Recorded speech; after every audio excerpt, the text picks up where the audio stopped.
4 கோடி ரூபாய் பணம் பறிமுதல் செய்யப்பட்ட விவகாரத்தில் பாஜக எம்எல்ஏ நயினார் நாகேந்திரன் தற்போது நேரில் ஆஜராகியிருக்கிறார். இந்த வழக்கு சிபிசிஐடி விசாரணைக்கு மாற்றப்பட்ட நிலையில் தற்போது நயினார் நாகேந்திரன் நேரில் ஆஜராகியிருப்பது குறிப்பிடத்தக்கது. இவருடைய பரிந்துரையின் பேரில் ரயில் டிக்கெட் முன்பதிவு செய்த இருவரிடம் 4 கோடி ரூபாய் பறிமுதல் செய்யப்பட்டது. தாம்பரத்திலிருந்து நெல்லைக்கு சென்ற அந்த நெல்லை விரைவு ரயில் எக்ஸ்பிரஸை தேர்தல் பறக்கும் படை அதிகாரிகள் சோதனை மேற்கொள்ளப்பட்டதில் அவரிடம் 4 கோடி ரூபாய் பணம் என்பது பறிமுதல் செய்யப்பட்டது.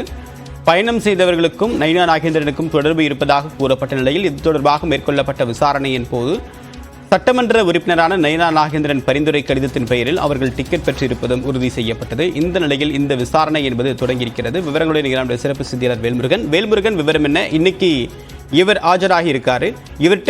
இவருக்கும் இந்த வழக்குக்கும் நேரடி தொடர்பு இருக்கு அப்படின்ற உறுதிப்படுத்தப்பட்ட தகவல் ஏதாவது இருக்கா? இல்ல சிபிசிஐடி விசாரணை தற்போது எந்த கோணத்தில் நகர்ந்துட்டு இருக்கு? தேவப்பிரியன், மிக முக்கியமாக தேர்தல் நேரத்திலேயே கிட்டத்தட்ட 4 கோடி ரூபாய் அளவிற்கு தாம்பரம் ரயில் நிலையத்தில் பிடிபட்ட பொழுது 3 நபர்கள் அந்த பணத்தோடு வந்து சிக்கினார்கள்.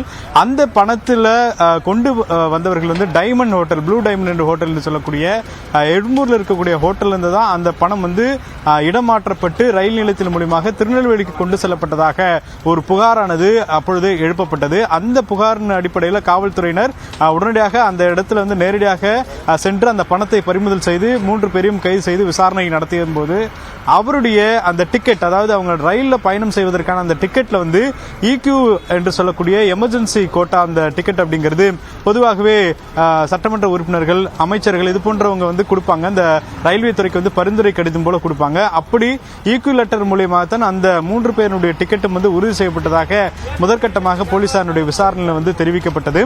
அதற்கு பிறகுதான் இந்த விசாரணையுடைய வளையத்திற்குள்ளாக நயினார் நாகேந்திரன், குறிப்பாக நெல்லையினுடைய சட்டமன்ற உறுப்பினராக இருக்கக்கூடியவர் நயினார் நாகேந்திரன் இதுல வந்து மிக முக்கியமான ஒரு நபராக சேர்க்கப்பட்டிருக்கிறார்.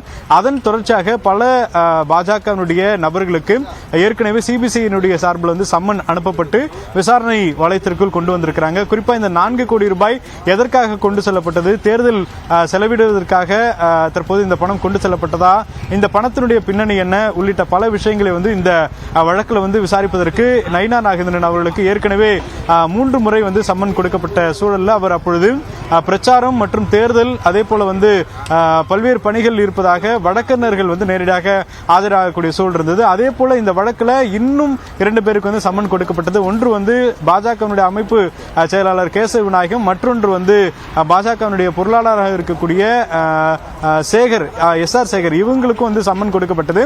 இருவரும் ஆஜராகிய நிலையில் கேசவ விநாயகம் மட்டும் உச்சநீதிமன்றத்தில் சென்று இதில் விலக்கு வேண்டும் என்று தற்போது வழக்கு வந்து தொடுத்திருக்கிறார். இந்த நிலையில் தான் தற்பொழுது பாஜகனுடைய சட்டமன்ற குழு தலைவராக இருக்கக்கூடிய நயினார் நாகேந்திரன் சிபிசிஐடி அலுவலகத்தில் தற்போது ஆஜராகி நேரடியாக அதிகாரிகள் முன்னிலையில் விளக்கம் தர இருக்கிறார். சற்று முன்னதாக அவர் உள்ளே செல்லும் பொழுது கள்ளக்குறிச்சி விவகாரம் எல்லாம் இருக்கிறது, இதை விட்டுவிட்டு இதை தொடர்ச்சியாக செய்தியாக்குகிறீர்கள் என்ற கருத்தையும் கூட தெரிவித்துவிட்டு உள்ளே சென்றிருக்கிறார். இன்னும் சற்று நேரத்தில் வெளியே வந்து செய்தியாளர் சந்திப்பார் என்று எதிர்பார்க்கப்படுகிறது. தேவப்பிரியன், 4 கோடி ரூபாய் கைப்பற்றப்பட்ட விவகாரத்தில் சிபிசிஐடி விசாரணைக்கு தற்போது நயினார் நாகேந்திரன் நேரில் ஆஜராகியிருக்கிறார். தொடர்பான தகவலை பகிர்ந்தீங்க வேல்முருகன். தகவலுக்கு நன்றி.